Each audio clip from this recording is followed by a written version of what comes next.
நேபாளத்தில் ஜென்சி போராட்டத்திற்கு ராப் இசைக்கலைஞரின் பங்கு முக்கியமானது என்று இயக்குனரும் தயாரிப்பாளருமான ப. ரஞ்சித் தெரிவித்துள்ளார்.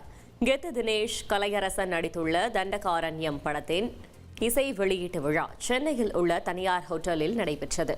நிகழ்ச்சியில் கலந்து கொண்டு பேசிய ப. ரஞ்சித், நீலம் தயாரிப்பில் வெக்கை, பைசன் என அடுத்தடுத்து படங்கள் வர இருப்பதாக தெரிவித்தார்.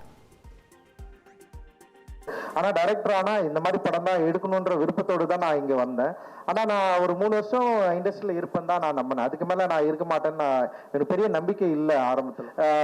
எப்படி லெஃப்ட் விங் வந்து ரொம்ப ஸ்ட்ராங்காக இருந்ததோ, இன்னைக்கு ரைட் விங் வந்து அதை விட மிகப்பெரிய பயங்கர ஸ்ட்ராங்கான ஒரு மூமெண்ட்டாக மாறிடுச்சு. குறிப்பாக வந்து சென்சார் போர்டு வந்து ரொம்ப தீவிரமாக அதில் வந்து இருக்கிறாங்க. இப்போ நேபாளத்தில் கூட ஜென்சி வந்து பயங்கரமாக போராட்டம் பண்ணிட்டு இருக்காங்க. அன்னைக்கு அங்கே வந்து ஒரு ரேப்பர் தான் வந்து ஒரு தூண்டுகோலாக இருந்திருக்காரு. இன்னும் நிறைய படம் வரப்போகுது. வெக்கைன்னு அடுத்தது ஒரு படம் வரப்போகுது, பைசன் வரப்போகுது, அந்த மக்கள் காவலன் ஒரு படம் வரப்போகுது.